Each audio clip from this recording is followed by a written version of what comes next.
Badan Pengelola Investasi Danantara akan mengkonsolidasikan seluruh induk, anak, dan cucu BUMN dari awalnya 888 perusahaan. Ini dipangkas jadi kurang dari 200 perusahaan. Danantara akan memasuki tahapan konsolidasi bisnis yang dimulai dari 4 hingga 5 industri, salah satunya sektor konstruksi alias BUMN karya. Badan Pengelola Investasi Danantara Indonesia akan mengkonsolidasikan seluruh induk, anak, dan cucu BUMN dari awalnya 888 perusahaan dipangkas menjadi kurang dari 200 perusahaan. Menurut COO BPI Danantara, Doni Oskaria, banyak perusahaan BUMN dengan model bisnis yang sama namun tidak kompetitif lantaran ukurannya terlalu kecil. Doni menyebut di sektor logistik terdapat 18 perusahaan BUMN dan di industri asuransi terdapat 16 perusahaan dengan model bisnis serupa. Doni mengakui konsolidasi BUMN tersebut tidak bisa dilakukan sebelum adanya Danantara karena tidak ada interkorelasi. Melalui kepemilikan terhadap seluruh aset dan dividen BUMN, Danantara Asset Management akan lebih fleksibel melakukan merger dan akuisisi. Kita menilai kembali bisnis plan daripada perusahaannya, kemudian forecastingnya, industrinya, dan dalam pemberian equity injection kepada perusahaan-perusahaan itu tentu kita memiliki parameter yang cukup ketat ya. Dan tentu saja ini bagian daripada roadmap Danantara ke depan, sektor-sektor mana saja, kemudian juga seberapa besar jumlah injeksi equity yang kita berikan. Itu semuanya melalui proses yang berlapis yang sangat ketat. Dan tentu saja berharapkan kemudian penempatan modal ini membuat perusahaan itu menjadi besar dan memberikan kontribusi yang lebih baik lagi kepada Danantara. Pada tahun 2025 ini, Danantara akan memasuki tahapan konsolidasi bisnis yang dimulai dari 4 hingga 5 industri. Salah satunya sektor konstruksi alias BUMN karya.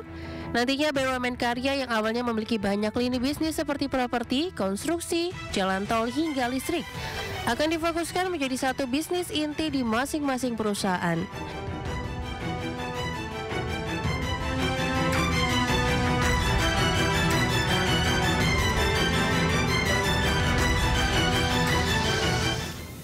Bos Danantara, yakni Doni Oskaria, melarang istri para pejabat BUMN ikut campur dalam pekerjaan suaminya. Doni juga melarang pejabat BUMN bermain golf saat jam kerja.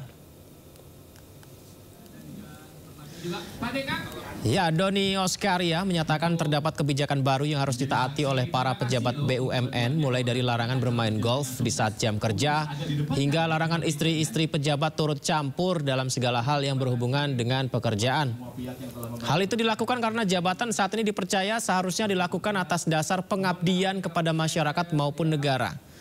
Doni Oskaria juga melarang pejabat BUMN memiliki banyak ajudan, apalagi sampai harus selalu dikawal-kawal secara ketat kemana-mana. Kemudian ada juga di Danantara Indonesia tentunya. Saya nggak mau istri terlibat di dalam urusan kantor.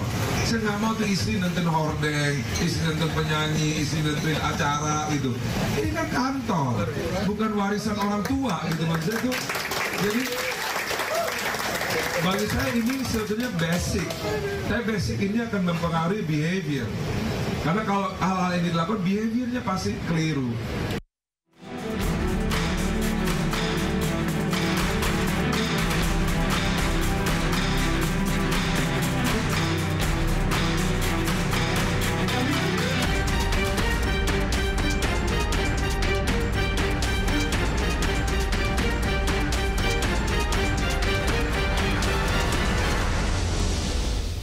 Indonesia dinobatkan sebagai negara dengan pengguna internet paling aktif. Namun hal ini menimbulkan permasalahan anyar yang harus diantisipasi secara komprehensif demi menjaga kedaulatan negara dari informasi palsu, pemirsa. Dan berikut perbincangan Lukman Hanafi bersama Deputi 2 Bidang Diseminasi dan Media Informasi Kantor Komunikasi Kepresidenan Nodi Valdrino. Lihat faktanya di lapangan itu kan media digital itu seolah-olah menjadi lebih benar daripada media yang mainstream. Ya. Seperti apa Mas menghadapi yang seperti ini? Ya, ini memang satu kesempatan tapi juga ada tantangannya ya. Jadi negara kita itu kalau tidak salah bulan lalu dinobatkan sebagai negara paling aktif di internet. Oh, di internet. Mobile internet users. Oke. Nah, tentunya dengan kecepatan informasi yang ada saat ini, pemerintah itu harus secara konsisten memberikan informasi-informasi paling update, paling aktual, dan juga fakta yang lengkap-lengkapnya, supaya tidak ada kebingungan di masyarakat yang nantinya akhirnya bisa mempengaruhi kepercayaan masyarakat terhadap kebijakan tersebut. Gitu. Jadi ini ada tantangannya, kesempatannya ya informasinya cepat, ya kan? Jadi ini harus digunakan juga.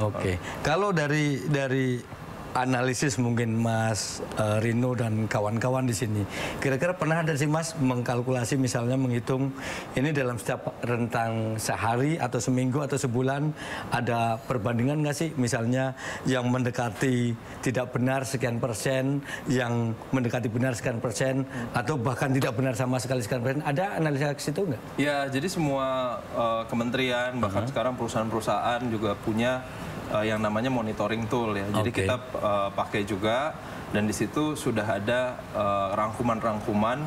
Ini kira-kira kalau ada disinformasi tentang apa, mungkin sekarang bahasanya seviral apa. Iya, betul. Dan yang paling susah tentu mengantisipasi. Ya kan? Kita semua kementerian, lembaga, perusahaan, organisasi di seluruh dunia pengennya mengantisipasi.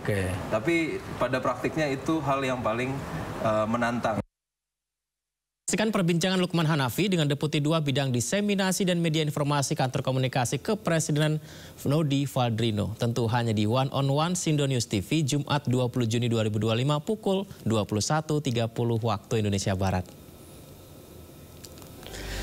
Pemirsa, beragam informasi menarik masih akan kami hadirkan untuk Anda. Tetaplah bersama kami di Sindo Prime.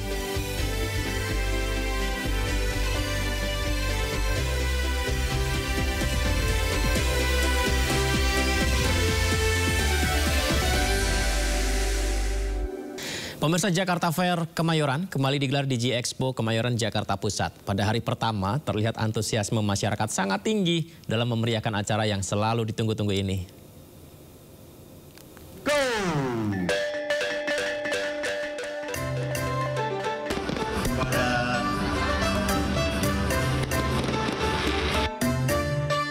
Dalam rangka memeriahkan HUT Jakarta ke-498, Jakarta Fair Kemayoran kembali digelar di Expo Kemayoran, Jakarta Pusat. Digelar pada 19 Juni 2025 hingga 13 Juli 2025, Jakarta Fair kembali menghadirkan ragam hiburan, atraksi, hingga promo menarik dari berbagai jenis produk. Meskipun pada tahun ini gelaran Jakarta Fair berkurang 7 hari, namun antusias pengunjung terlihat tinggi untuk mengunjungi acara yang ditunggu-tunggu tiap tahunnya. Ke PRJ di hari pertama, karena kan hari ini grand opening ya, pasti berbeda dari hari-hari berikutnya karena awal mula baru buka, jadi pengen lihat aja booth-booth apa aja sih yang ada di sini gitu. Dengan 1.550 stand, Jakarta Fair diharapkan dapat menarik lebih dari 6 juta pengunjung. Harga tiket masuknya mulai dari Rp40.000 dan buka mulai pukul 3 sore pada hari biasa, 10 pagi pada hari Sabtu dan juga Minggu. Dari Jakarta, Ilham Aulia, Raga Firdaus, iNews melaporkan.